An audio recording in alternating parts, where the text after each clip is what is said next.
If S5 Max does not respond to button presses or cannot be powered off, it must be reset.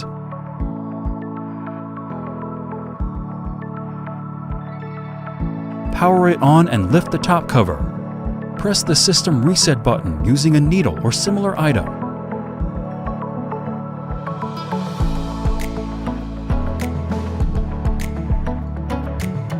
If S5 Max does not operate correctly, it should be reset to factory settings. Power it on, then lift the top cover. Press and hold the dock button, then press the system reset button using a needle or similar item.